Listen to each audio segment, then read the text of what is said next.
ලබාගමු දැසනකසේ සිතැඟි වඩාලම් දිය ඇල්ලකසේ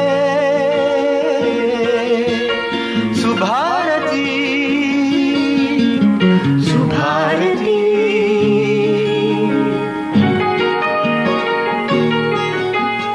දෙසවන සරසන වදනින සිතුවිලි උපදින හඬකින ඔබගේ නිවහන සොයා ඇදේ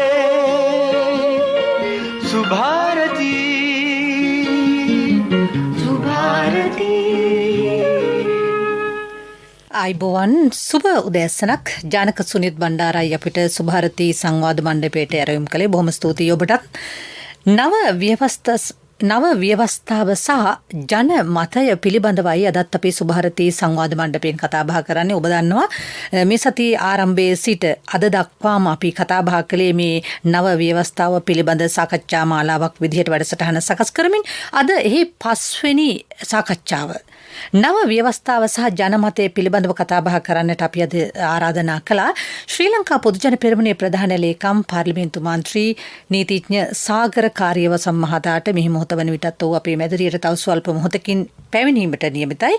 ඉතින් දයාබර අසන්නේ ඔබට මතක් කරන්නට කැමති ඔබේ අදහස් අපිට ඉතාමත් වටිනවා. අදත් අපි සූදානම් ඔබේ අදහස් වලටත් ඉඩ කඩ ලබා දෙන්නට.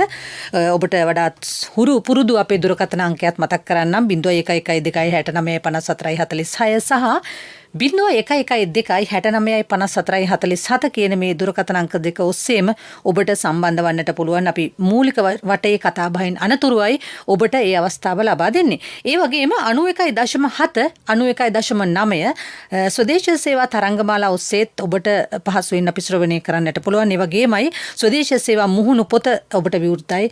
ඒ ඔස්සේ සම්බන්ධීකරණය ලබාගෙන ඔබට අප දැක ගන්නට පුළුවන්, නරඹන්නට පුළුවන්, අපේ වැඩසටහන ශ්‍රවණය කරන්නට පුළුවන්. නව ව්‍යවස්ථාව පිළිබඳ සාකච්ඡා මාලාවේ 5 වෙනි වැඩසටහන අද ආරම්භ කරන්නට කලින් අපි කැමැති ඔබට යමක් සිහිපත් කරන්නට.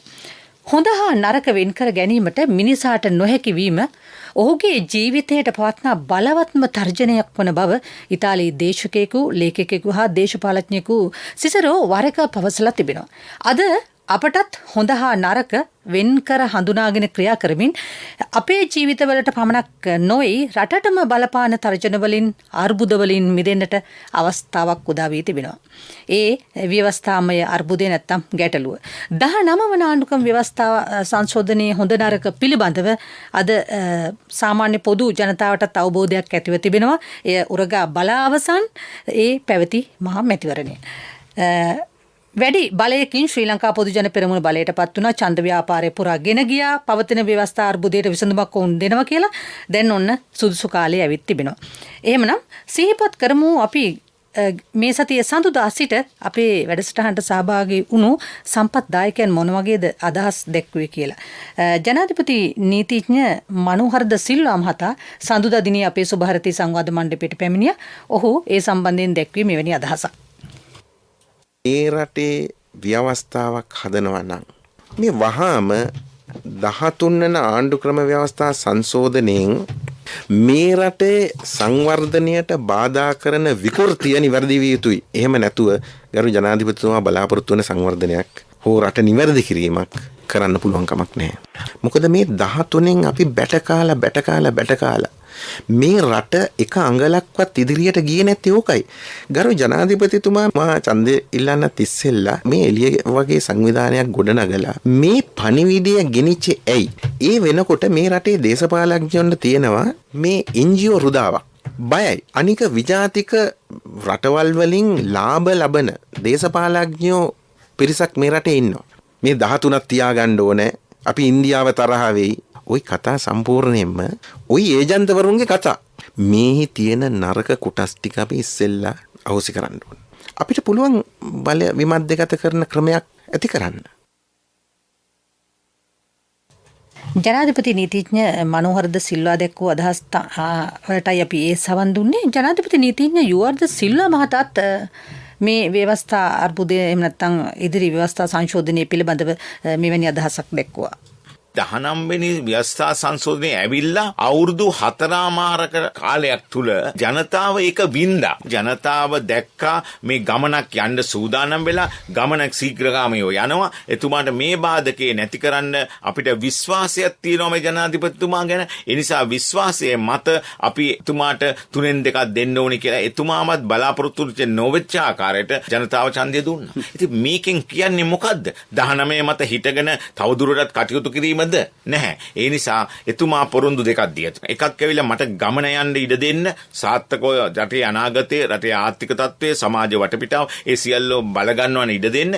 ඒක තුල ඊට පස්සේ මම නව ව්‍යවස්ථාවක් ගේනවා. ඒකේ තියෙන වැදගත්කම පේනවා කැබිනට් රැස්වීමේදී විශ්ව ගේන්න ඉඩ දෙන ගමන් ඒ මොහොතේ ඉදිරිපත් කළා විද්වත් කමිටුවක්. ඒ කමිටුව අලුත් ව්‍යවස්ථාවක් ගෙනව නෙමෙයි, ඒ අයට දුන්න බාරදුර වගකීම ඔබතුමන්ලා කල්පනා කරලා මේකෙදී දෙන්න අපිට කෙටුම්පතක් ඉදිරි අනාගතයේ වෙනුවෙන් කරන දේ මොකද්ද කියලා. ඒක ජනතාවට ඉඩ තියෙනවා. ජනතාවට විශ්සේ යන ක්‍රමයක් යම් අඩුපාඩු තියෙනවා නම් ඒවත් ඉවත් කරලා 19න් ලත් වූ දේවල් සම්පූර්ණයෙන්ම ඉවත් කරලා 13 ගැන නැවත සලකලා බලලා අපිට හොඳ ව්‍යවස්ථාවක් හදන්න වාතාවරණය හැදිලා තියෙනවා කියලා මම හිතන්නේ. ජනාධිපති නීතිඥ යුවර්ධ සිල්වා මහතා අදහස් දැක්වූ ආකාරයයි ඒ වගේම ජ්‍යෙෂ්ඨ නීතිඥ කෞශල්‍ය නවරත්න මහතාත් පසුගියදා අපේ සුභාරති සංවාද මණ්ඩපයට එකතු වුණා. එතුමන් දැක්වේ මොන වගේ අදහසක්ද කියලා අපි බලමු. දහනකම ආණ්ඩුක්‍රම ව්‍යවස්ථාව ඇති කරපු පුද්ගලයෝම දැන් වමාරනවා. මොකද්ද මේ රටට ගමනක් නැහැ, ඉදිරියට යන්න විදිහක් නැහැ. විධායකට Tamanට අවශ්‍ය වෙදි විධායකට විතරක් නෙමෙයි රටේ ඉදිරි යහ පැවැත්ම සඳහා සංවර්ධනය උදෙසා පියවර ගන්න බෑ. මොකද මේ ඇති වෙලා තියෙන උපතෝ කෝල්ටික තත්ත්වයන් මත. එතකොට කෙනෙකුට කියන්න පුළුවන් 19 ආණ්ඩුක්‍රම ව්‍යවස්ථා සංශෝධනයෙන් යම්කිසි සීමාවන්ට ලක් කරා විධායකී බලතල. විධායකය හොඳ නැහැ. විධායකයාත් ව්‍යවස්ථාදායකයාත් අධිකරණයත් කියන රටේ මූලික යාන්ත්‍රණය පවත්වන ආයතන 3 එක හා සමානව ගැටලුවක් ඇති නොවන ආකාරයට පත්වන්න ක්‍රියාත්මක වී තිබූ අවශ්‍යතම නීතිමය පදනම තමයි රටේ මූලික නීති ආණ්ඩුක්‍රම ව්‍යවස්ථාව. ඒතකොට ආණ්ඩුක්‍රම ව්‍යවස්ථාවේ මේ වගේ ගැටලු සහගත ඉදිරියට ගෙනියන්න බැරුව එක එක්කෙනාගේ තටු කැපුවා කියලා උදම් මැනුවට රටක් ඒ ඉදිරියට පවත්වගෙන යන්න බෑ. ඒක නිසා තමයි පත්වෙච්ච ආණ්ඩුව සහ විශේෂයෙන්ම ජනාධිපතිවරයා මැතිවරණ ව්‍යාපාරය ආරම්භ කරන්නේ මේ තිබෙන ගැටලු විසඳන්න මම මේ ආණ්ඩුක්‍රම ව්‍යවස්ථාව සංශෝධනය කරනවා, නව ආණ්ඩුක්‍රම ව්‍යවස්ථාවක් ගේනවා කියන එක. ඒකට තමයි ජනතාව තමන්ගේ මූලික අයිතිය, තමන්ගේ පරමාධිපත්‍ය බලය ක්‍රියාත්මක කරලා ජනාධිපතිවරණයේත් මහවැතිවරණයේත් ඒ අනර්ග ජයග්‍රහණයක් ඒ පාර්ශවයට ලබා දෙන්න. ඒතකොට වගකීමක් තිබෙනවා පත්වෙන ජනාධිපතිවරයාටත් පත්වෙච්ච ආණ්ඩුවටත් තමන් ඡන්දයේදී ලබා දෙන්න පොරොන්දුව ඉෂ්ට කරන්න. ඒ වගේම ජනාධිපති නීතිඥ ආචාර්ය ජයතිසද කොස්තා මහතාත් අපේ වැඩසටහනට එකතු වුණා. විශේෂම සඳහන් කරන්නට ඕනේ එතුමාට මේ සම්බන්ධයෙන් හසල බුද්ධියක් තියෙන කෙනෙක්, අත්දැකීම් බහුල කෙනෙක්. එතුමන් මොන වගේ අදහසක්ද දැක්ුවේ මේ එතුමගේ හඬ? මම හිතනවා දැනට ලබාගත් ජනවරම ඒකෙන් උපරිමය ගන්නු. ඒ ගන්න හොඳ වෙලාව තමයි මේ ඇවිල්ලා තියෙන්නේ. පටන් ගත්ත හැකි 19 වෙනිට 20න් ඊට පස්සේ ඒක තවදුරටත් විස්තීර්ණය කරලා අපිට පුළුවන් අලුත් ආණ්ඩුක්‍රම ව්‍යවස්ථාවක් අපිට ගැලපෙන එකක් හදන්න. කිසිම දෙයක් සම්පූර්ණයෙන්ම සාධනීය වෙන්නේ නැහැ. ඉන්දියාවේ ඔච්චර හොඳ ආණ්ඩුක්‍රම ව්‍යවස්ථාව 103 වතාවක් සංශෝධනය කළා. අපිට දැන් ඕනනම් දැන් තියෙන ආණ්ඩුක්‍රම ව්‍යවස්ථාව සංශෝධනය කළා දිගටම කළ හැකි. නමුත් ඒකට නෙමෙයි ජනවරමක් දීලා තියෙන්නේ සම්පූර්ණයෙන්ම හදන්න. ඉතින් සම්පූර්ණයෙන්ම හදන්න පාලකයෝ උත්සුක වෙනවා නම් ඒකට සියලුම ජන කොටස් එකතු වෙලා ඒකට සම්බන්ධ වෙන්න පුළුවන්. ජනාධිපති නීතිඥ ආචාර්ය ජයතිසද කොස්තා මහතායි ඒ අද අපේ මාතෘකාව තමයි නව ව්‍යවස්ථාව හා ජන මතය පිළිබඳව කතා බහ කරන්නට අපේ වෙන් කරගත් සුභාරති සංවාද මණ්ඩපයයි මේ. ශ්‍රී ලංකා පොදු ජන පෙරමුණේ ප්‍රධාන ලේකම් පාර්ලිමේන්තු මන්ත්‍රී නීතිඥ සාගර කාර්යවසම් මහතා අප සමග සම්බන්ධ වෙනවා. ආයිබෝවන් ඔබතුමාට. ආයිබෝවන්. සාගර කාර්යවසම් මහත්මයා දැන් අපේ මේ කීප දෙනෙක්ම අදහස් ප්‍රකාශ කළා. විශේෂම ජනාධිපති නීතිඥවරු මේ බොහෝ පිරිසක් විද්වතුන්. මම ඔබගෙන් අහන්නට කැමති මේ පළවුණු ජන මතය පිළිබඳ මුලින්ම අපි කතා බහ කළොත් කුමන ජනතා අපේක්ෂා මුදුන්පත් කර ගැනීම අරමුණෙන්ද මේ ජන මතය ඔබතුමාලට ලබා දීලා තියෙන්නේ? ඔව් ඒක අපි ඉතා පැහැදිලිව පහුගිය ජනාධිපතිවරණයේදීත් ඒ වගේම පාර්ලිමේන්තු මැතිවරණයේදීත් මේ ජනතාවට පැහැදිලිව එක දෙයක් කිව්වා. ඒක තමයි මේ 19 වෙනි ව්‍යවස්ථා සංශෝධනය තුලින් මේ රටේ ඇති වෙලා තියෙන අනාරක්ෂිත තත්ත්වය සහ මේ පරිපාලනයේ ඇති වෙලා තියෙන බිඳ වැටීම. ඒක මේ අපි ඉතා පැහැදිලිව දැකපයක් තමයි විශේෂයෙන්ම ආරක්ෂාව බිඳ වැටුණා. අවුරුදු 30ක් අපේ රට ලෝකෙ තිබුණු පූර්වීයම ත්‍රස්තවාදී සංවිධානයක් සමග සටන් කරා. නමුත් ඒ අවුරුදු 30 මේ රට තුල ඇති කරගන්න බැරි වෙච්ච විදිහේ ප්‍රහාරයක් පාස්තු ප්‍රහාරය අපි අත්විඳා මේ පහුගිය වසරේ. එතකොට මේ ඒ වගේම තමයි මේ රටේ පරිපාලනය සම්පූර්ණ මේ බිඳ වැටුණා. බිඳ වැටුණා කියන්නේ පරිපාලනය සම්පූර්ණ අවුල් ජාලයක් බවට පත් වෙන තත්ත්වයට ගියා. මේ රටේ නීතිය ආරක්ෂා කරන්න තිබිච්ච පිහිටවල තියෙන ආයතන අපි ගමු උදාහරණයක් හැටියට හොඳම උදාහරණය පොලිස් දෙපාර්තමේන්තුව. පොලිස් දෙපාර්තමේන්තුව පොලිස්පති කොහෙද හිටියේ? පහුගිය කාලේ පොලිස්පතිවරයාව ඉවත් කරගන්න බෑ. නමුත් පොලිස්පතිවරයා හිටියේ හිරගෙදර. ඉතින් මේ ලෝකේ පොලිස්පතිවරයා හිරේ හිටපු මං හිතන්නේ පළවෙනි රට වෙන්න ඇති සමහරක් විට ලංකාව. ඒ කියන්නේ තමන්ගේ දුරේ දරන ගමන් මේ රිමාන්ඩ් බන්ධනාගාරයේ හිටපු පොලිස්පතිවරයෙක් හිටපු ලෝකේ පළවෙනි රට බවට ලංකාව පත් කරා. ඒ වගේම අපි දැක්කා මේ පොලිසියේ දැන් ලංකාවේ කුඩු විකුණුවේ පොලිසිය. ලංකාවේ පාතාලයට අවියායුධ සපයුවේ පොලිසිය. මේ ඔක්කොම දැන් එළි වෙමින් පවතිනවා. මේ වගේ මේ රටේ පරිපාලනය සම්පූර්ණයෙන් බිඳ දමන තත්ත්වයකට මෙවුන් පත් කරා මේ 19 වෙනි ව්‍යවස්ථා සංශෝධනය මගින්. ඉතින් අපි ජනතාවට ඉතා පැහැදිලි පොරොන්දුවක් දුන්නා මේ ව්‍යවස්ථා 19 වෙනි සංශෝධනය ඉවත් කරලා ජනතාවට වඩා සුදුසු මේ රට ඉදිරියට ගෙන යන්න පුළුවන්, මේ රටේ ආර්ථිකය නංවන්න පුළුවන් ආකාරයේ වූ සංශෝධනයක් හැකි ඉක්මනින් කරනවා. ඒ වගේම ඒ හා සමානවම අපි කාර්යභාරය පටන් ගන්නවා කියලා නව ව්‍යවස්ථාවක් මේ රටට හඳුන්වා දීම සඳහා. ඉතින් ඒ පොරොන්දු දෙකම දැන් ඉෂ්ට කරලා තියෙනවා. නව ව්‍යවස්ථාවක් හැදීම සඳහා අවශ්‍ය වන මූලික කමිටුව පත් කරලා තියෙනවා. ජනාධිපති නීතිඥ රොමේෂ් ද සිල්වා මහතාගේ මූලිකත්වයෙන් අදාළ කමිටුව පත් කරලා මේ වෙනකොට ඒ සම්බන්ධයෙන් අදාළ වැඩ කටයුතු ඔවුන් ආරම්භ කරලා තියෙනවා. ඊට අමතරව අපි පක්ෂයක් හැටියට රජයක් හැටියට අපි අර ජනතාවට දීපු අනිත් පොරොන්දු එනම් මේ එතෙක් එම නව ව්‍යවස්ථාව ගෙන එන තෙක් මේ රටේ මේ ඇති වෙලා තියෙන අවුල් සහගත තත්ත්වය විනාශකාරී තත්ත්වයෙන් මේ රට මුදවගෙන මේ රට සංවර්ධනය කිරීම සඳහා අවශ්‍ය වන ව්‍යවස්ථා සංශෝධන ටික අපි මේ 20 වෙනි සංශෝධනය තුලින් ගෙන එන්න කටයුතු කරනවා. සාගර කාර්යවසම් මහත්මයා දැන් අය කියනවා 20 වෙනි සංශෝධනය හරහා මේ ජනපතිට අසීමිත බලයක් ලැබෙනවා. එය ව්‍යවස්ථා විරෝධී ක්‍රියාවක් කියලා. එවැනි තත්ත්වයක් තිබෙනවද?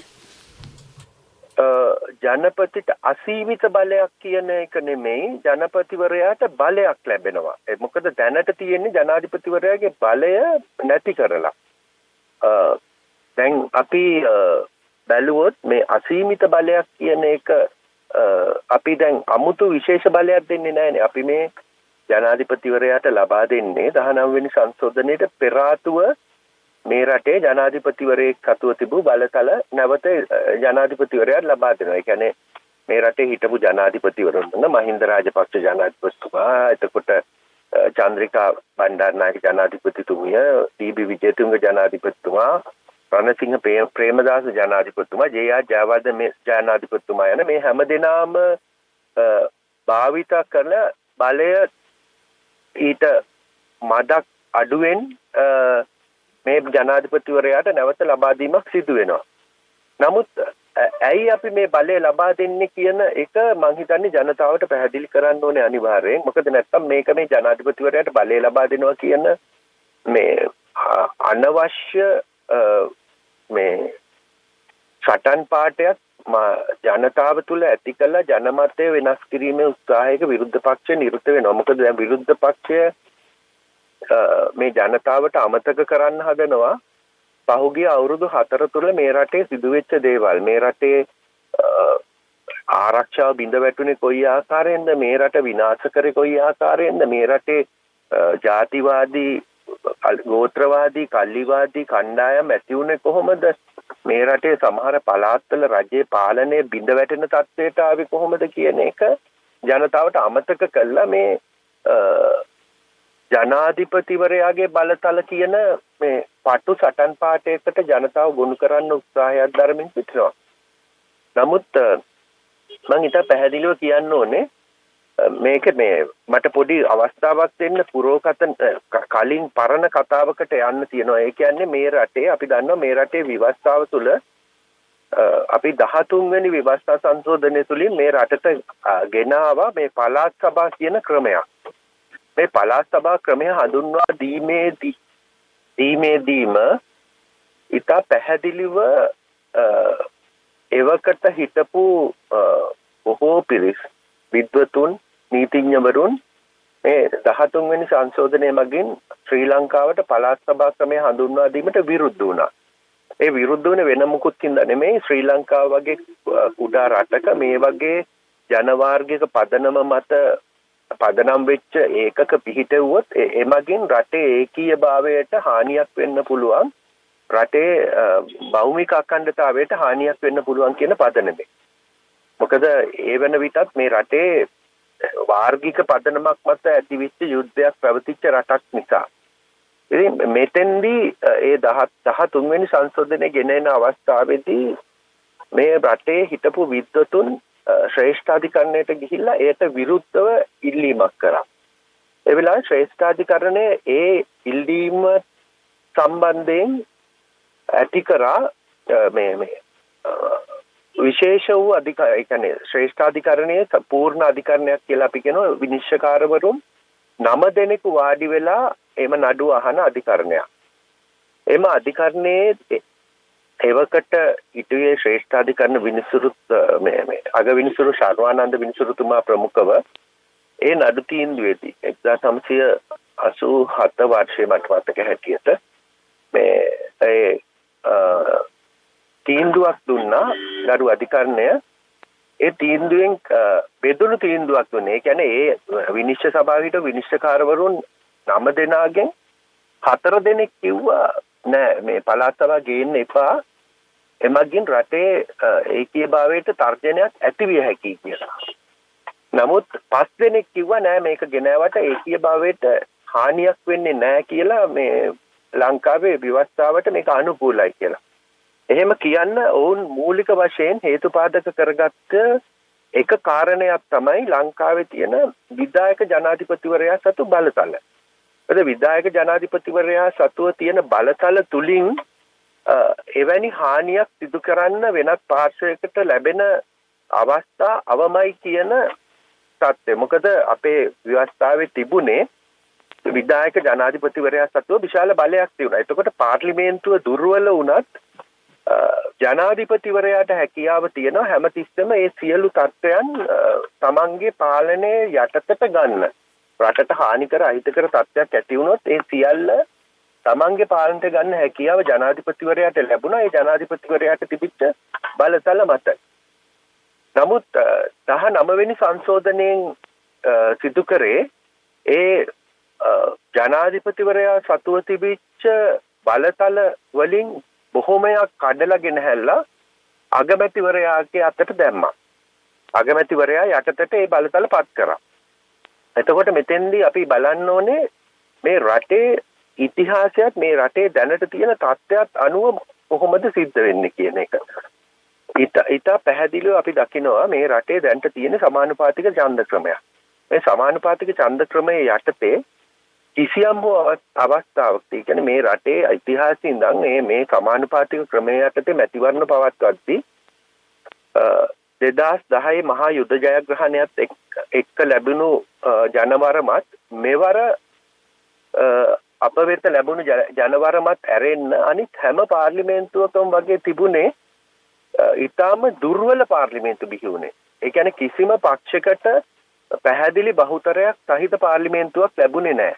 අපි දන්නවා ගිය වතාවේ පාර්ලිමේන්තුවත් ඒ විදිහට තමයි තිබුණේ. එක්සත් ජාතික පක්ෂයටවත් එක්සත් ජනතා නිදහස් සන්ධානයටවත් පැහැදිලි බහුතරයක් ලැබුණේ නැහැ. එතකොට මේ සිද්ධ වෙනවා මේ එන පක්ෂවලට අර පාර්ලිමේන්තුවේ අපේ අනිත් පක්ෂ අපි අවාසනාවකට වගේ අපේ රටේ සුළු පක්ෂ ඔක්කොම පිහිටවලා තියෙන්නේ ජාතිවාදී වර්ගවාදී ආගම්වාදී පදනම් වලින් පිහිටවපු පක්ෂ තමයි තියෙන්නේ. ඉතින් මේ පක්ෂවල සහාය ලබා ගන්න අනිවාර්යෙන් සිද්ධ වෙනවා මේ පත් වෙන අග්‍රාමාත්‍යවරයාට රජය කරගෙන යන්න. ඉතින් අපි දැක්කා පසුගිය රජයේ අපේ රටේ ආරක්ෂාව බිඳව ඇතුනේ මේ අග්‍රාමාත්‍යවරයා පාර්ලිමේන්තුවේ තම බලය පවත්වාගෙන යාම කියන ඒකායන පටු අරමුණ සඳහා සියලු මේ වර්ගවාදී ආගම්වාදී පක්ෂ සමග එකතු කරගත්තා. ඊට පස්සේ එවැනි පක්ෂ සමග එකතු වුනහම ඔවුන්ට විරුද්ධව ඔවුන් මොන වැරද්ද කරත් ඔවුන්ට විරුද්ධව කටයුතු කරන්න පෙළඹෙන්නේ නැහැ. එතකොට මේක ජනාධිපතිවරයා සතුවත් මේ බලය නැහැ. අග්‍රාමාත්‍යවරයාට දෙන බලය අග්‍රාමාත්‍යවරයාට පාවිච්චි කරන්න වෙන්නේ මේ විවිධ කල්ලි කණ්ඩායම් වල උදව්වේ. ඉතින් මෙන්න මේ වගේ තත්ත්වයක් ඇත්තේ මේ රටක ආරක්ෂාවට මේක හරිම හානිකර තත්ත්වයක් මේ රටේ ඇති කරේ. ඒක උඩම තමයි මේ අපි දැක්කේ මේ දැන් අපි දන්නවා මේ පාස්කු බෝම්බ ප්‍රහාරය සිදු වුණාට පස්සේ ඒක වහන්න ඒකට සම්බන්ධ වෙච්ච නායකයින්ව හොදලා සුදුහුණු ගන්න රනිල් වික්‍රමසිංහ අග්‍රාමාත්‍යවරයා සජිත් ප්‍රේමදාස මැතිතුමා ඇතුළු එක්සත් ජාතික පක්ෂය කොච්චර උත්සාහයක් දරුවද කියලා පාර්ලිමේන්තු තේරුම් කමිටුවක් දාලා වෙන මොකකටවත් නෙමෙයි උන්ට බලය තියාගන්න. ඉතින් මෙන්න මේ වගේ තත්ත්වයක් මේ රටේ තියෙද්දි මේ වෙලාවේ මේ රට ආරක්ෂා කරන්න අපිට කරන්න තියෙන හොඳම දේ තමයි අපි මේ කරේ නැවත ජනාධිපතිවරයාට ඒ බලතල ලබා දීම. නමුත් අලුත් ව්‍යවස්ථාවක් ගෙනීමේදී මම හිතන්නේ අපි මේ සියලු තත්ත්වයන් කල්පනා කරන්න ඕනේ. නමුත් එතෙන්දී නව මැතිවරණ ක්‍රමයක් හඳුන්වා දීම සිදු කළ යුතුයි. කිසියම් හෝ පක්ෂයක් බලයට එන ඕනම පක්ෂයකට පැහැදිලි බහුතරයක් ලබා ගත හැකි මැතිවරණ ක්‍රමයක් සහිතව. එතකොට මම හිතන්නේ අපිට පුළුවන් වේවි මේ தত্ত্বය යම් තාක් දුරකට පාලනය කරගන්න. නමුත් ඊට කලින් අපි මේ එම මැතිවරණ ක්‍රමය හඳුන්වා නොදී ජනාධිපතිවරයාගේ බලතල කප්පාදු කරොත් අපි කරන්නේ මේ රටේ ජාතික ආරක්ෂාව විනාශ කිරීම. ඒක තමයි පැහැදිලිම හේතුව ජනාධිපතිවරයාට බලය ලබා දීම. නමුත් නැවතත් වතාවක් මම කියන්න කැමතියි මේ අසීමිත බලයක් ලබා දීමක් නෙමෙයි. මේ පැහැදිලිවම මීට පෙර 19 වෙනි ව්‍යවස්ථා සංශෝධනයේ පෙර ජනාධිපතිවරයා සතුව තිබූ බලතල නැවත ඔහු වෙත ලබා දීම. මොකද නැවතත් අපිට මේ රටේ පාස්කු බෝම්බ ප්‍රහාරයක් වගේ දෙයක් දකින්න ඕන නැති නිසා. ඒක තමයි මගේ පිළිතුර. අද අපේ සුභාරති මාතෘකාව තමයි නව ව්‍යවස්ථාව සහ ජනමතය පිළිබඳව සකස් වන සුභාරති සංවාද මණ්ඩපය. ශ්‍රී ලංකා පොදුජන පෙරමුණේ ප්‍රධාන ලේකම් පාර්ලිමේන්තු මන්ත්‍රී නීතිඥ සාගර කාර්යවසම් මහතා තමයි අප සමග සම්බන්ධ වෙන්නේ. සාගර මහත්මයා මේ බොහෝ දෙනෙක් කියන කතාවක් යයි හුවා දක්වනවා ඇතැම් මාධ්‍ය. මේ 20 දීර්ඝකාලීනව රටට හොඳද? ජනාධිපති ගෝඨාභය රාජපක්ෂ මහත්මයා මේ නිවැරදිව භාවිතා කරයි. හැබැයි ඉන් පසුපත් වන ජනාධිපතිවරුන් මෙය නිසි ලෙස භාවිතා කරයිද? මෙවැනි මතයක් මාධ්‍ය තුළ ඇතැම් පුවත්පත්යෙන් වාර්තා කරනවා. මේට ඔබට දෙන්නට තියෙන පිළිතුර කුමක්ද?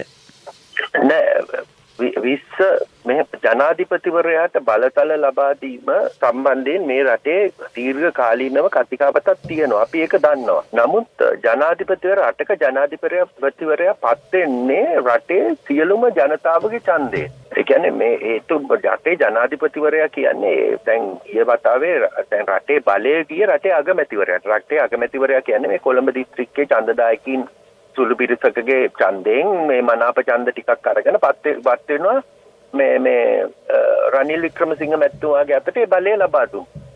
නමුත් ජනාධිපතිවරයා පත් වෙන්නේ මේ මුළු රටේම ඡන්දවලින්.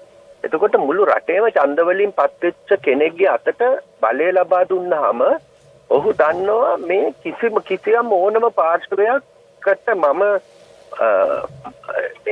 ඔවුන් වෙත මම නැමෙන්න ඕනේ නෑ. ඔවුන් කියන දේ මම කරන්න ඕනේ නෑ.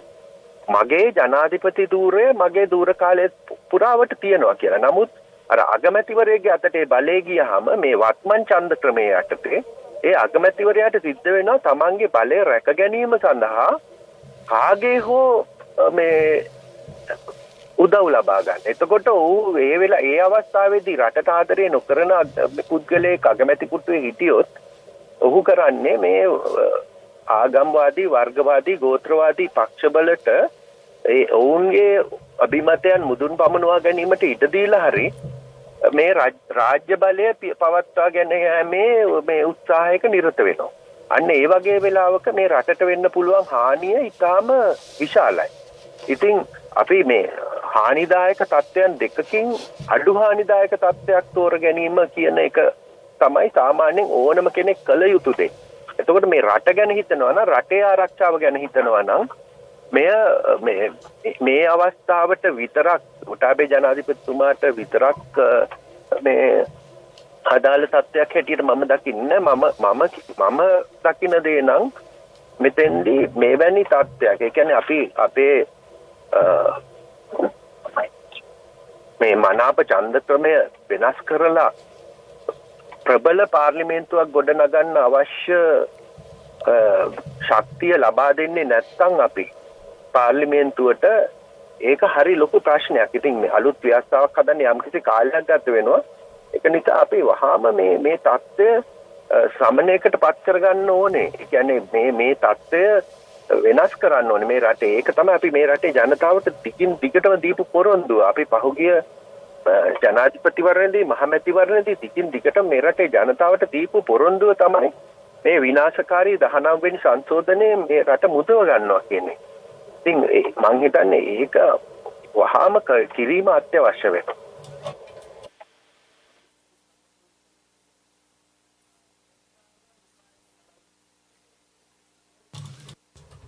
ජනාධිපතිතුමන්ගේ සෞභාග්‍යයේ දැක්ම කෘතිය තුළ පසුබිම් කතාව විදිහට සඳහන් වෙනවා මෙන්න මේ විදිහට අද වන විට ලොව සියලු රාජ්‍යයන්ගේ ප්‍රධාන වගකීම වී ඇත්තේ දුප්පත්කම හා ඇතිනැති පරතරය නැති කිරීම වසවිස නැති ගොවිතැන සුලභ කර නිරෝගී ජනතාවක් බිහි කිරීම සැමට හොඳ අධ්‍යාපනයක් ලබා දීම පිරිසුදු වතුර හා පිරිසුදු බල ශක්තිය සෑම දිනාටම ලබා දීම තරුණයන්ට හරිත කර්මාන්ත හරහා හරිත රැකියාව ලබා දීම මිනිස් වාසයට සුදුසු හරිත නගර ඉදි කිරීම සකසරු අංකමට හුරු ජනතාවක් බිහි කිරීම ඒ වගේම කාන්තාවන්ට සාධාරණ ඉඩක් ලබා දීම දේශගුණික විපර්යාස සහ සාගර දූෂණ වැළැක්වීම ජෛව විවිධත්වය රැක ගැනීම හා සාමය රජයන සමාජයක් බිහි කිරීම ආදී එක්සත් ජාතීන්ගේ තිරසාර සංවර්ධන ඉලක්ක 17ක් සපුරා ගැනීමට එතුමන් කල්පනා කළා. ඒ නිසා එතුමන් ඒ පිළිබඳව සඳහන් කළේ. ඉතින් එවැනි ඉලක්ක 17ක් සපුරා ගැනීමට යන මාවත තුල වැඩ කිරීමට හැකි පරිසරයක් රට තුළ තිබිය යුතුයි.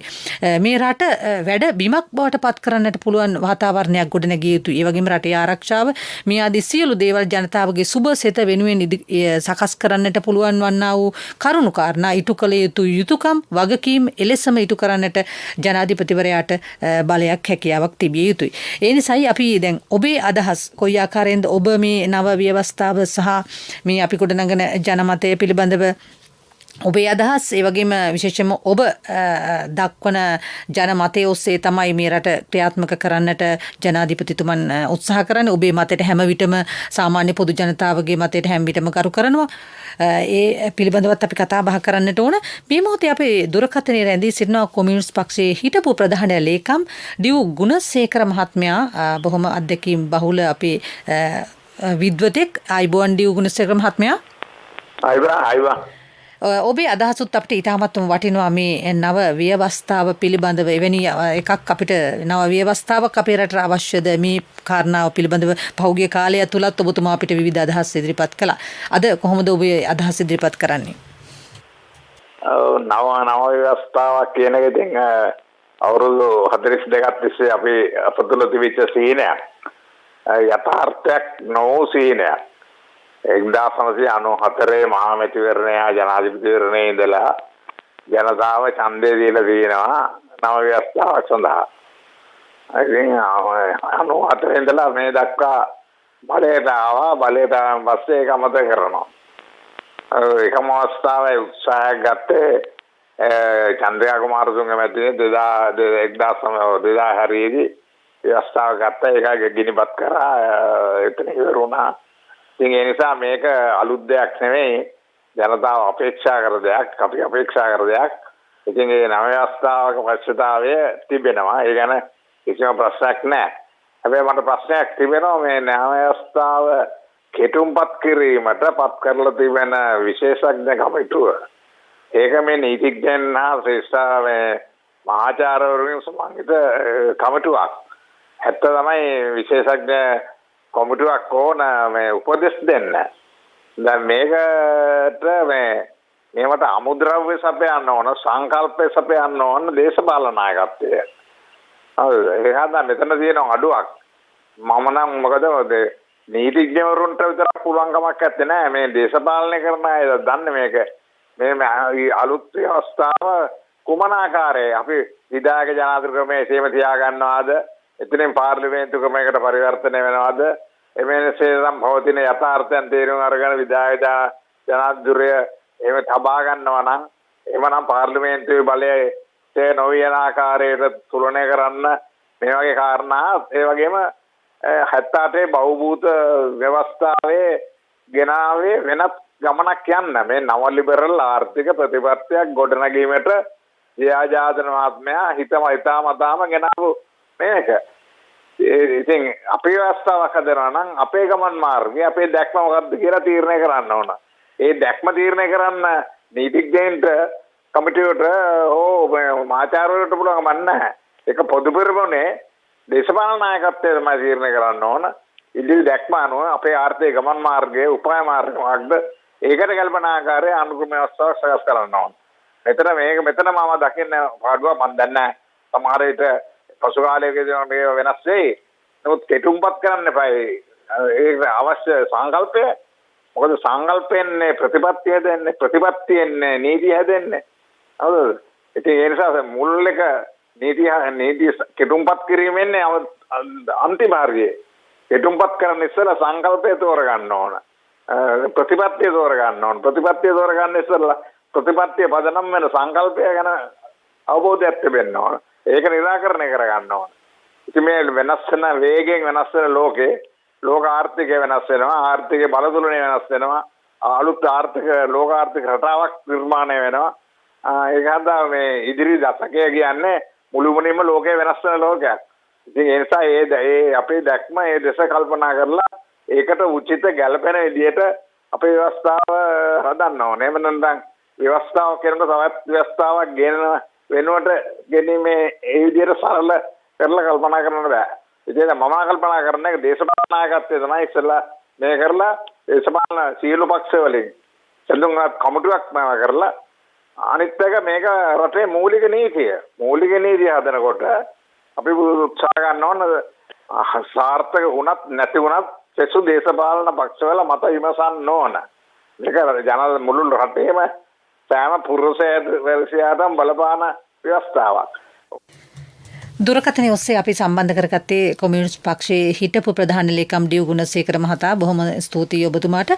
සාගරකාරී මහත්මයා දැන් මේ කතාවත් එක්කම දැන් එතුමා සඳහන් කරනවා මේ කෙටුම්පත් කිරීමට පත් කළ කමිටුව පිළිබඳ පුංචි ගැටලුවක් තියෙනවා. ආචාර්ය මහාචාර්යවරු ඉන්නවා. හැබැයි නමුත් මේ සංකල්ප ගේන්න ඕන දේශපාලන නායකත්වයන් කියලා. මේ කතාවට මොකක්ද එකතු කරන්න පුළුවන් දෙය? ඔව් නෑ මෙහෙමයි. දැන් මේ කමිටුව පත් කරලා තියෙන්නේ මූලික කෙටුම්පත සකස් කිරීම සඳහානේ. එතකොට එතුමා කියන ඊළඟ පියවරවල් වලට අනිවාර්යෙන් යයි. නමුත් මේ සඳහා අවශ්‍ය වෙන ඊටාම මං හිතන්නේ වැදගත් අදහසක් ඩියුගුණසේකර මැතිතුමා ප්‍රකාශ කරා. ඒක තමයි මේ වෙනස් වෙන ලෝකයක් සමග අපිට අවශ්‍ය වෙන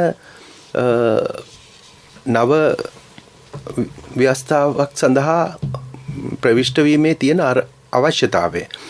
මේ ලෝකය අපි පහු කරලා ඉදිරියට යද්දී ඉතා ශීඝ්‍රයෙන් අපි එක තැන පල් වෙන තැනකට නතර වෙන තැනකට වැටුනොත් අපිට මේ ලෝකයක් සමග ඉදිරියට යන්න බැරි තත්ත්වයක් ඇති වෙනවා. ඒක ඉතා පැහැදිලි. නමුත් මේ රටේ අපි අකමැත්තෙන් වුණත් අපි පිළිගන්න වෙනවා මේ සමහර ජන කොට්ටාස ඉන්නවා මේ මම එහෙම ඇඟිල්ල දික් කරන්නේ අහවල් ජන වර්ගය කියන එක නෙමෙයි මං කියන්නේ. එහෙම සිතන සුළු පිරිසක් ඉන්නවා.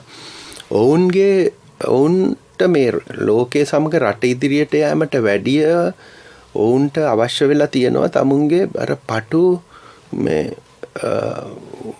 යම්කිසි වර්ගවාදී හෝ ආගම්වාදී අදහස් මුදුන් පමුණුවා ගැනීමට මං හිතන්නේ මේක ලෝකෙම දැනට තියෙන යම්කිසි ප්‍රශ්නකාරී තත්ත්වයක්.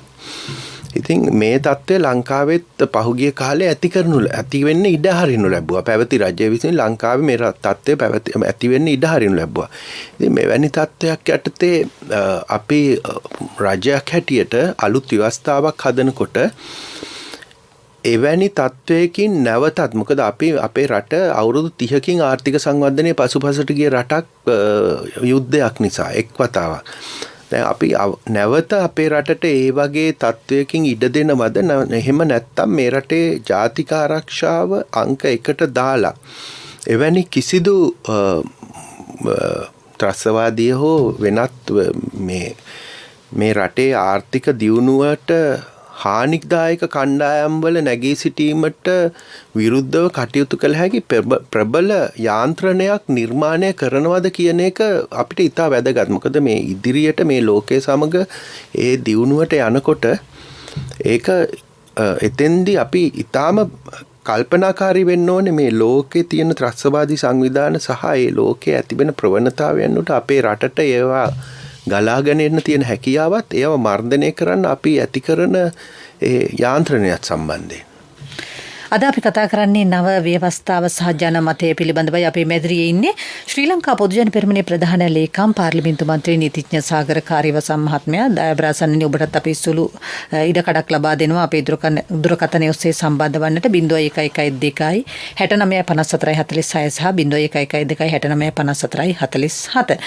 සාගර කාර්යවසම් මහත්මයා දැන් ඇතැම් අය තුළ ප්‍රශ්නයක් තියෙනවා මේ 19 සම්පූර්ණයෙන්ම අහෝසි වෙනවද 20 අලුත්ම එකක් බවට පත් වෙනවද කියලා. අපි අපේ රටේ ප්‍රථම පුරවැසියා ඊයේ ඒ සම්බන්ධයෙන් දැක්වූ අදහසකට සවන් දීලා අපි කතා බහ ආරම්භ කරමු.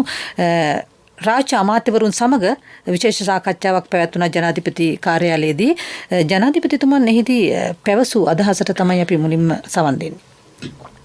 අපි මේ 20 වෙනි සංශෝධනය ගෙනීමේදී අපිට අවශ්‍ය වුණේ මූලික වශයෙන් මේ 19 ඉවත් කරලා රෙෆරන්ඩම් එකට යන්න ඕනේ නැති ඒව ටික විතරක් තියෙද්දි අනිත් එක යන්නේ. ඉතින් මෙතන මම හිතන්නේ වැරදි මතයක් ගිහිල්ලා තියෙනවා. මොකද අපි මේකේ සම්පූර්ණ ඒවා කරන්න ගියොත් විශාල කාලයක් යනවා. ඒතර මොකද එක්කෙනෙක් කියනවා මේක අහක් කරන්න කියලා, තව එක්කෙනෙක් කියනවා මේක අහක් කරන්න කියලා. ඉතින් මේක හදන්නේ නැතුව අපි කෙටි කාලයක් තුලදී මේක කරන්න ඕන නිසා තමයි අපි අර ජනාධිපතිවරයාගේ කාලය වෙනස් වීම පමණක් තමයි මූලික වශයෙන් මට ඕනලා තිබුණේ. ඒක අවුරුදු 5ම තියෙද්දි අනිත් ඒවා කරන්න. මම දන්නවා මේක සමහර ඒවා අපිට තියන්න ඕනේව තියෙනවා. ඒ අපේ රටේ ප්‍රථම පුරවැසියාගේ අදහස. දැන් මේ සකස් වෙන ව්‍යවස්ථාව තුළ එතුමන් සඳහන් කළ ආකාරයට සාධනීය ලක්ෂණ ලෙසම රඳා පවතී. ඔව් නෑ මේම 20 වෙනි ව්‍යවස්ථා සංශෝධනය මගින් අපි ගෙන එන්න අදහස් කරන එකම දේ තමයි අර 19 මගින් මේ රටට ඇති කරලා තියෙන අහිතකර තත්ත්වයන් නැති කිරීම. මේක තමයි ගෝඨාභය ජනාධිපතිතුමාගේ මැතිවරණේ පුරාවටත් ඊට පස්සේ පාර්ලිමේන්තු මැතිවරණේ පුරාවටත් අපි ජනතාවට දිගින් දිගටම කියපු කතාව. මේ මම පුද්ගලිකව මේ අවසන් පක්ෂය වෙනුවෙන් පවත්වපු අවසන් ප්‍රධාන මාධ්‍ය සාකච්ඡා 4ටම සහභාගී වුණා. මේ හැම එකකම අපි ඉතා පැහැදිලිව කිව්වා මේ රටේ ඒ වෙනස් කිරීම මේ 19 වෙනි ව්‍යවස්ථා සංශෝධනය මගින් ඇති කළා තියෙන අවුල් සහගත තත්ත්වය වෙනස් කිරීමට අපි කටයුතු කරන බවට මම හිතන්නේ ඒක තමයි ජනාධිපතිතුමත් කිව්වේ. එතුමත් කිව්වේ අපි අර ජනාධිපතිවරයාගේ දූර කාලය වැඩි කිරීම එතුමා ඒ ගැන මේ එතුමා බොහොම ප්‍රජාතන්ත්‍රවාදී විදිහට නෑ ඒක මම දැන් අවුරුදු 5ක කාලයක් සඳහා පත් වෙලා මම මේක වෙනස් කරගෙන අවුරුදු 6ක් හිටියොත් ඒක ප්‍රජාතන්ත්‍රවාදී නෑ කියන තැනට ඇවිල්ලා එතුමා ඒක අපි ඒක බොහොම අගය කරනවා. ඒක බොහොම මේ හොඳ නායකයෙකුගේ චරිත ලක්ෂණයක්. ඉතින් එතුමා එතෙන්ට ඇවිල්ලා තියෙනවා. නමුත් ඊට අමතරව අපි එතුමා කියපු විදිහටම අපි කරන්නේ මේ අර 19න් ඇති කරපු විනාශය ආපස්සට හැරවීම මිසක් මේ රටට හානිකර දෙයක්වත් වෙන අලුත් දෙයක් ගෙනීමක් නෙමෙයි. සාගර කාර්යවසම් මහත්මයා මේ කොමිසම් සභාව පිළිබඳව කතා බහ කරන මම හිතන්නේ අපේ රටේ ජනතාවට මැතිවරණයට පෙරටත් වඩා දැන් අවබෝධයක් තියෙනවා මේ කොමිසම් සභාවල කාර්යභාරයන් සිදු වුණේ කොහොමද කියලා, සිදුවෙන දේවල් විස්තර අනාවරණය වෙන ආකාරය පිළිබඳව. මෙන්න මේ පිළිබඳව තියෙන අදහස මොකද්ද මේ නව? එතෙන්දී පළමුවෙන් කියන්න ඕනේ මේ ස්වාධීන කොමිෂන් සභා කියලා පසුගිය රජය කරේ සම්පූර්ණ මේ ජනතාව රැවටීමක්. මං උදාහරණයක් හැටියට කියන දැන් මේ ආණ්ඩුක්‍රම ව්‍යවස්ථා සභාව කියලා සභාවක් පිහිටෙව්වා මේ ප්‍රධාන තනතුරු වලට පත් කිරීම කියන කාරණයට. එතකොට මේ ආණ්ඩුක්‍රම ව්‍යවස්ථා සභාවේ කතානායකතුමා, අගමැතිතුමා, විපක්ෂ නායකතුමා සහ ඔවුන්ගේ නියෝජිතයින් පාර්ලිමේන්තුවෙන් පත් කරනවා. ඊට අමතරව සිවිල් සංවිධාන කියලා තිදෙනෙක් පත් කරා. එතකොට මේ දැන් ඔවුන් කරේ විපක්ෂ නායකවරයාත් ඔවුන්ට කැමති කෙනෙක් පත් කරගත්තා. විපක්ෂ නායක දුරේ දුන්නේ සම්බන්ධන් මහතාට. මේ මං හිතන්නේ ලංකා ඉතිහාසයේ ප්‍රථම වතාවට රජය ගෙනාවු සියලුම අයවැය යෝජනා ඇතුළු සියලුම පනත් වලට පක්ෂව ඡන්දෙ දීපු එකම විපක්ෂ නායකවරයා ලංකාවේ ඉතිහාසෙම හිටපු. ඉතින් ඒ කියන්නේ ඔවුන්ගේම ඒ කියන්නේ මහින්ද රාජපක්ෂ සමාවෙන්න මේ මෛත්‍රීපාල සිරිසේන ජනාධිපතිවරයා පත් කර ගැනීමට මූලිකව කටයුතු කරපු කණ්ඩායම් අතරින් තමයි විපක්ෂ නායක සම්බන්ධන්ව සහ විපක්ෂයේ ප්‍රධාන සංවිධායක අනුර කුමාර දිසානායක කියන මහත්වරු පත් කරගත්තා. ඉතින් මේගොල්ලෝ ඔක්කොම පත් කරගෙන ඒ කමිටුවක් හදාගත්තා. ඒගොල්ලොන්ට ඕන කට්ටියව ගේන්න. ඉතින් එක මං සරල උදාහරණයක් කියන්නම් පොලිස්පතිවරයා පත් කිරීම. දැන් ඒ වෙලාවේ පොලිස්පතිවරයා පත් කරන්න දැන් ওই ආණ්ඩුක්‍රම ව්‍යවස්ථා සභාවනේ ওই සාධීන කමිටුවක් කියන. ඔවුන් පත් කරේ එවකට හිටියා ජ්‍යෙෂ්ඨ පොලිස් නිලධාරීන් තිදෙනෙක් ඉතාම හොඳ සේවා වාර්තා සහිතව. ඔවුන් තිදෙනාම මග ඇරලා අර රනිල් වික්‍රමසිංහ මහතාට අවශ්‍ය වුණු අර පල්ලෙයා හිටපු හතරවෙනි තැන හිටපු පූජිත් ජයසුන්දරව පොලිස්පති හැටියට ගෙනාවා. එතකොට දැන් මෙතන මොකද්ද තියෙන පාරදෘශ්‍යභාවය? එතකොට ඒ කියන්නේ ඔවුන් ඒක ඒ අවංකව සාධාරණව රටේ ජනතාව වෙනුවෙන් කරා නම් ඒ කොමිසමට පුළුවන්කම තියෙන්න ඕනේ මෙච්චර ජ්‍යෙෂ්ඨ හොඳ නිලධාරීන් තිදෙනෙක් ඉඳිද්දි මේ යට හිටපු නිලධාරියා මේකට පත් කරන්න අපි අනුමත කරන්නේ මෙන්න මේ අහවල් කාරණා උඩ කියලා. අද වෙනකල් ඒ කාරණා දීලා නැහැ. අද වෙනකල් මේ රටේ ජනතාව දන්නේ නැහැ. ඇයි මේ පල්ලෙහා හිටපු මේ රාජපක්ෂවරුන් දඩයම් කරනවා කියලා කියාගෙන ආපු පොලිස්පතිවරයෙක්ව පත් කරේ හිටපු ඉහළ නිලධාරීන් තිදෙනාම යටපත් කළා කියලා.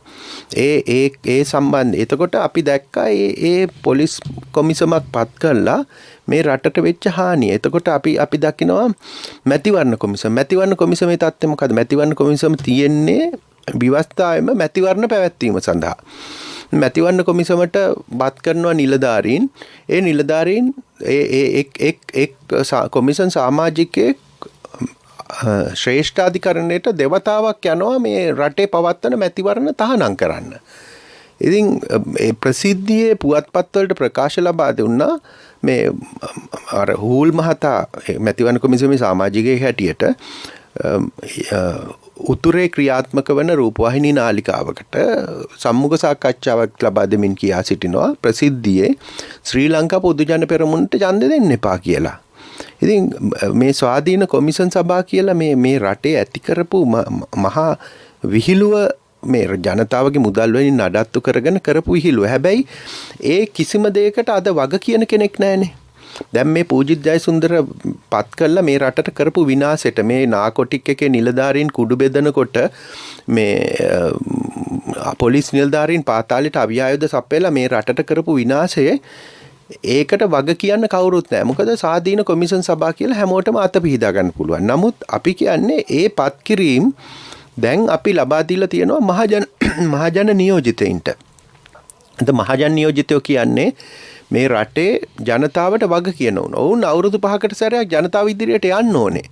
ජනතාව ඉදිරියට ගිහලා ජනතාවට මුණ දෙන්න ඕනේ. දැන් මේ පත් කරන මේ ඔයි ස්වාධීනයි කියන කට්ටිය ඔවුන් කරන්නේ ස්වාධීන දෙයක්ුත් නෙමෙයි. නමුත් ඔවුන් කාටවත් වග කියන්නේ නැහැ. ඔවුන් මහජන මුදලින් යැපිලා කාටවත් වග කියන්නේ නැතුව මේ අර දේශපාලනඥයින්ට ඕන දේ කරලා ගෙදර යනවා. එතකොට වගකීමක් නැහැ. නමුත් අපි මේ හදන්නේ මේ වගකීමක් සහිත. එතකොට දැන් මේ වැරදි පුද්ගලයා පත් කරොත් ඔබට කියන්න පුළුවන් ජනාධිපතිවරයා ඔබතුමා පත් කරපු පුද්ගලයා වැරදි. මේකට ඔබතුමායි වග කියන්න ඕනේ. ඔබතුමා එහෙමනම් අපි ඊළඟ වතාවේ ඔබතුමා මේ ජනාධිපති ධූරයට පත් කරන්නේ නැහැ කියන එක. නමුත් මේ ඒ තත්ත්වයේ ඒක මම දකින විදිහට වඩා ප්‍රජාතන්ත්‍රවාදී මේ තිවිච්ච වැරදිසාගත තත්ත්වයට වඩා. බොහෝ වේලාවක් සිට අපේ දුරකථනයේ අසන්නික් රැඳී සිටිනවා. ඔබේ අදහස හෝ ගැටලුව ඉතාමත් කෙටියෙන් ඉදිරිපත් කරන්න. ආයුබෝවන්. ආයුබෝවන්. කරුණිකතුමනි මට බුද්ධ සාමාන්‍ය පුරසෙක් වශයෙන් තියෙන්නේ දැන් කොන්ස්ටිටියුෂන් කියන්නේ ව්‍යවස්ථාවනේ new constitution කියන අලුත් ව්‍යවස්ථාවක් දැන් ආවේ most powerful new 78 ආවේ most powerful new liberal constitution ඒකෝට ඔයano එනවා දැන් එනවා අපිට ඕන සංශෝධන 19 ඒ කියන්නේ constitutional amendments සංශෝධන ඒකේ අපිට 1 2 3 4 5 13 14 15 18 19 20 කොච්චර කතා අපිට ඕක සිංහලෙන් නැත්නම් දෙමළෙන් ඉංග්‍රීසියෙන් නම් තියෙන්නේ ප්‍රියමන් පින්ටර් අරිනවා පින්ටර් අරපුවම ඕක එනවා කැලි එනවා ඉතින් කැලි ඒකට මට ඕන දැනගන්න මේ තව එක සංශෝධන constitutional amendment ඒක උපලේඛන constitution උපලේ ඒකේ ඕමේනවා ඒක දෙක ඕමේ ඉංග්‍රීසියෙන් ගෙවිසින් ගියයි දෙමළෙන් අපි දන්නේ ඒකට මේ ඕම ඇවිල්ලා අපිට මේ කොච්චර කිව්වද මේ 14 සංශෝධනය කියන්නේ 13 constitutional amendment අපි දන්නේ ඕකේ එක මෙම කරා තේරෙන්නේ 19 කිය 18 කිය 19 මේ එක අපි දන්නේ 20 මේකට කෙලේ කියලා අපි දන්නේ අලුත් ත්‍ස්තක් ඕනේ කියලා කියන්නේ අන්ත මට ඒක පැහැදිලි කරන්න ඒක අපේ සිංහල භාෂාවෙන් දැන් දෙමළ භාෂාවෙන් දෙමළ අපුවාමන්න පුරුවැසියෝ ඔන්න සාගර කාර්යවස මහත්මයා මම හිතන්නේ අපේ ජනතාවට දැඩි උනන්දුවක් තියෙනවා මේ පිළිබඳව තොරතුරු දැන කියා ගන්න මම හිතන්නේ ඔබේ ඉල්ලීමත් සාධාරණ වෙන්නට පුළුවන්. ඔව් ඒක මම හිතන්නේ ජනතාව ඒක දැනගත් ගන්න එක හොඳයි. මොකද මේ විවස්ථාවක් කියන්නේ පළවෙනි දේ තමයි විවස්ථාවක් කියන්නේ මොකද්ද කියන එක ගැන මම හිතන්නේ ජනතාවට අවබෝධයක් නැහැ. මේක සමහරු මේ හරි මේ ලඝු තැනකට ගෙනව මේ කැබිනට් මණ්ඩලයේ ගාන සීමා කිරීම. එහෙම නැත්නම් මේ තනතුරු වලට පුද්ගලයන් පත් කිරීම වගේ ලඝු තැනකට ගේනවා. නමුත් එහෙම නෙමෙයි ඇත්තටම ව්‍යවස්ථාවක් කියන්නේ මොකක්ද කියන කාරණේ අපි මූලිකව තේරුම් ගත යුතු දෙයක්. ව්‍යවස්ථාවක් කියන්නේ රටක මූලික නීතිමය ලියවිල්ල. ඒ කියන්නේ අපි කියනවා ප්‍රජාතන්ත්‍රවාදී රටක රට පාලනය කරන්න ප්‍රධාන මේ බල කේන්ද්‍ර 3ක් තියෙනවා. එකක් තමයි විධායක. ඒ කියන්නේ ජනතාවගේ විධායක බලය. ජනතාවගේ විධායක බලය පාවිච්චි කරන්න තමයි ජනතාවගේ විධායක බලය පාවිච්චි කිරීම සඳහා ජනාධිපතිවරයෙක් පත් කරගන්නේ. එතකොට ව්‍යවස්ථාදායක බලය. ව්‍යවස්ථාදායක බලය කියන්නේ ජනතාව වෙනුවෙන් අපි සිවිල් සමාජයක අපිට නීති රීති තියෙනව නැත්නම් මේ කැලේ නීතියට යනවා. නීති රීති නැත්නම් බලවන්තයා Tamanට ඕන දේ කරනවා. එතකොට ඒක නතර කළා හැම පුරවැසියෙක්ටම සමානව ජීවත් වෙන්න ඇති අයිතිය ලබා දෙන්නේ නීති රීති පැනවීම මගින්. එතකොට මේ නීති රීති පැනවීම සඳහා තියෙන බලය අපි කියනවා ව්‍යවස්ථාදායක බලය. ඊළඟට මේ නීති ක්‍රියාත්මක කරවා ගැනීමේ බලය. ව්‍යවස්ථාදායක මගින් සකසන නීති ක්‍රියාත්මක කරවා ගැනීමේ බලය අපි දෙනවා අධිකරණයකට. මෙන්න මේ කාණ්ඩ තුනම වෙන්වෙන්ව තමන්ගේ කාර්ය නිසි පරිදි කරොත් විතරයි ප්‍රජාතන්ත්‍රවාදී ජන සමාජයක සිවිල් සමාජයක යහපැවැත්මක් ඇති වෙන්නේ. එතකොට මේ තුනේ බලය වෙන්වෙන්ව නමුත් එකිනෙකට ප්‍රතිවිරුද්ධව යන්නේ නැති ආකාරයට තියෙන්න ඕනේ. එතකොට මේ ආණ්ඩුක්‍රම ව්‍යවස්ථාවක් කියන්නේ ඒ රටේ මූලික නීතිය කියලා අපි කියන්නේ මෙමගින් තමයි මේ ආයතන තුන පිහිටවලා ඒ ආයතන තුන පවත්වන්නේ කොහොමද කියන මූලික බලය ලබා දෙන්නේ. එතකොට ඒ ව්‍යවස්ථාවෙන් කියනවා ජනාධිපතිවරයා පත් කරන්නේ කොහොමද? ඔහුගේ තියෙන බලතල මොනවද? ඔහු හරහා රටේ ජනතාව තමන්ගේ විධායක බලය ක්‍රියාත්මක කරවා ගන්නේ කොහොමද? එතකොට ව්‍යවස්ථාදායක හදන්නේ කොහොමද? පාර්ලිමේන්තු මන්ත්‍රීවරු තෝරා පත් කරගන්නේ කොහොමද? ඒ පාර්ලිමේන්තු මන්ත්‍රීවරුන් හරහා කොහොමද නීති පනවගන්නේ? එතකොට මේ නීති ක්‍රියාත්මක කරන අධිකරණ පද්ධතිය තියෙන්නේ කොහොමද? මෙන්න මේ මූලික කාරණේ තමයි මෙතන තියෙන්නේ. එතකොට මේ මූලික දේවල් සියල්ල ගැබ්බෙලා තියෙන ලේඛනය තමයි රටක ආණ්ඩුක්‍රම ව්‍යවස්ථාව. මේ මත පදනම් වෙලා තමයි රටේ අනිත් සෑම නීතියක් හදන්නේ. රටේ සෑම දෙයක්ම සිද්ධ වෙන්නේ සාමාන්‍යයෙන් මේ මූලික නීතිය පදනම් කරගෙන රට කරවන ලියවිල්ල. රට කරවන ලියවිල්ල. මේකෙන් තමයි මේ රටේ හැම දෙයක්ම ඒ කියන්නේ රටේ වෙන දෙයකට නීතියක් හදන්නත් මේ ලියවිල්ල තියෙන ආකාරයට අනුකූල වෙලා ඒ නීතිය හදන්න ඕනේ. ඉතින් මෙන්න මේ කාරණය සඳහා තමයි ආණ්ඩුක්‍රම ව්‍යවස්ථාවක් හදන්නේ. ඉතින් රටක ආණ්ඩුක්‍රම ව්‍යවස්ථාවක් හදලා ඒක කරගෙන ඒ යටතේ කරගෙන යනකොට මොකද මේ ආණ්ඩුක්‍රම ව්‍යවස්ථාව කියන්නේ පොතකට සීමා වෙච්ච දෙයක් නෙමෙයි. ඒක ජනතාව වෙනුවෙන් තියෙන දෙයක්. ඒ රටේ ජනතාවගේ උපරිම සුබ සිද්ධිය සඳහා මේ පිටුවහල් වෙන්න ඕනේ. එහෙම වෙන්නේ නැත්නම් ඒ ආණ්ඩුක්‍රම ව්‍යවස්ථාවෙන් වැඩක් නැහැ. එතකොට අපේ රටෙත් මේක මේ සංශෝධනය කරනවා කියන්නේ වරින් වර ඒ ජනතාවගේ උපරිම සුබ සිද්ධිය. ඒ කියන්නේ මේ ජන සමාජයට අවශ්‍යතාවය අනුව මේ ආණ්ඩුක්‍රම ව්‍යවස්ථාවන් වෙනස් කරනවා. නමුත් සමහර වෙලාවට ජනතාවට ඒ කියන්නේ ජන සමාජයකට තේරුනොත් මේක මේ සංශෝධනය කර වෙනස් කර යනවට වැඩිය හොඳයි. දැන් මේ සමාජීය තත්ත්වය වෙනස් වෙලා ලෝකේ තත්ත්වය වෙනස් වෙලා මේ තත්ත්වයට ගැලපෙන්න අපිට අලුත්ම ව්‍යවස්ථාවක් ඕනි කියලා අපි අලුත් ව්‍යවස්ථාවක් ගේනවා. එහෙම නැත්නම් මේ තියෙන ව්‍යවස්ථාව අවශ්‍ය සංශෝධන සහිතව ගෙනියනවා. ලෝකේ ප්‍රජාතන්ත්‍රවාදී රටවල් කරන ක්‍රමවේදය තමයි ඒක. එතකොට අපි මේ 20 වෙනි සංශෝධනය ගෙනෙන්නෙත් දැනට ඇති වෙලා තිබිච්ච ඒ කියන්නේ පහුගිය වසර 4 තුල මේ රටේ ඇතිවෙච්ච තත්ත්වය මේ රටේ ජනතාව අත්විඳා. ඒ කියන්නේ රටේ විධායක බලය කියන්නේ ජනතාවගේ විධායක බලය කියන්නේ මේ රට ආරක්ෂා කිරීමේ බලය මූලික වශයෙන්. ඒ බලය අර දියාරු වෙන්න ඉඩ ඇරියොත්. එතකොට ඒ රට තුල විවිධ ත්‍රස්තවාදී සංවිධාන හෝ වෙනත් යම්කිසි දේවල් ඇති වෙන්න පුළුවන් નિરાයාසයෙන්. මොකද ඒ රටේ ජාතික ආරක්ෂාවක් නැති වුනහම ඇති වෙන ප්‍රශ්න. ඉතින් මේ தත්ත්වය අපි දැක්කා.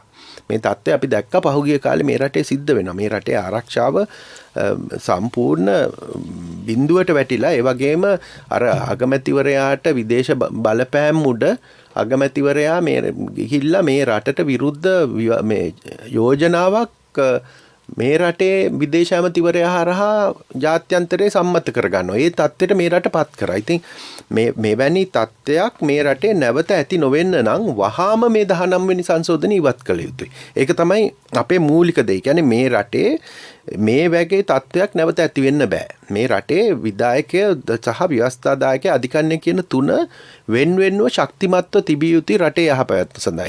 ඒකට තමයි මේ අපි මේ වහාම මේ අර පහුගිය කාලේ ඇතිවෙච්ච මේ ව්‍යසනකාරී අවුල් සහගත තත්ත්වය ලිහලා දාන්නේ. නමුත් ඉදිරියට අපි දැන් අර ගරු දිව්ගුණසේකර මැතිතුමා කිව්වා වගේම මේ ලෝකය වෙනස් වෙමින් පවතිනවා. ආර්ථික සහ සමාජීය වශයෙන් ලෝකය වෙනස් වෙමින් තියෙනවා. අන්න ඒ වෙනසට අපිත් ඒ වෙනසට අනුගත වෙලා ඉදිරියට යනවා නම් අනිවාර්යෙන් මං හිතන්නේ නව ව්‍යවස්ථාවක අවශ්‍යතාවය ඉතා දැඩිව දැනෙන යුගයක් වෙලා තියෙනවා. ඉතින් ඒක හැබැයි අර එතුමා කිව්වා වගේම කමිටුවකින් මේ සතියකින් දෙකකින් මාසෙකින් දෙකකින් කරන්න පුළුවන් දෙයක් නෙමෙයි. ඒක මූලික කෙටුම්පත් සකස් කළා. ඊට පස්සේ දේශපාලන පක්ෂවල අදහස් විමසලා ආගමික නායකින්ගේ අදහස් විමසලා විවිධ ජනවාර්ගික කොටස්වල අදහස් විමසලා සිවිල් සංවිධානයේ අදහස් විමසලා මේ සියලු අදහස් එකතු කරගෙන මේ රටට වඩාම සුදුසු ඒ කියන්නේ අඩුතරමේ තව අවුරුදු 20කටවත් සංශෝධනය නොවි මේ රට පාලනය කළ හැකි ආකාරයේ ව්‍යවස්ථාවක් සකසන්න පුළුවන් නම් මං හිතන්නේ ඒක තමයි සාර්ථකත්වය. සාගර මහත්මයා විනාඩි 2ක පමණ කාලයක් තියෙන. හැබැයි මේ ප්‍රශ්නෙත් මට අහන්නට හිතුණා. මේ සමන් රත්නප්‍රිය හිටපු മന്ത്രിතුමන් සඳහන් කළා තුන මේ 20 රාජ්‍ය විගණනයට බාධාවක් කියලා. එහෙම තත්ත්වයක් තිබෙනවද? නෑ ඒක මං හිතන්නේ ඔය මේ මවන මේ බොරු චෝදනා ගෙනහැල්ලා විවිධ බිල්ලෝ මවනවා. ඒක රාජ්‍ය විගණනයේ 20න් කිසිදු බාධාවක් වෙන්නේ නැහැ. මොකද ඔතන ඔය මේ ජනාධිපතිවරයා සහ අගමැතිවරයා හැමතිස්සෙම පාර්ලිමේන්තුවට මූල්‍යමය වශයෙන් වග කියන්න ඕනේ. එතකොට මේ වෙන කිසිම වෙනස් කිරීමක් සිදු කළත් නැහැ. එතකොට මේක තියෙන තත්ත්වයටතේ එහෙම වග නොකියන තත්ත්වයක් නැහැ. මොකද රටේ රාජ්‍ය නායක හැටියට ජනාධිපතිවරයා මූල්‍ය කටයුතු සම්බන්ධයෙන් පාර්ලිමේන්තුවට වග කියන්න ඕනේ. පාර්ලිමේන්තුවේ ඕන සමාජිකයෙක්ට එතන වැරද්දක් තියෙනවා නම් මේ රටට පෙන්වා දීමේ හැකියාව තියෙනවා. ඉතින් ඒක නිසා මේ ඔය කියන කතාවත් මං හිතන්නේ අර මේගොල්ලන්ට දැන් කියන්න දෙයක් නැතිකමට මොකක් හරි කරලා බිල්ලොමවලා මේ රට අස්ථාවර කරන්න මේ අපි ගෙනියන වැඩපිළිවෙල නතර කළා.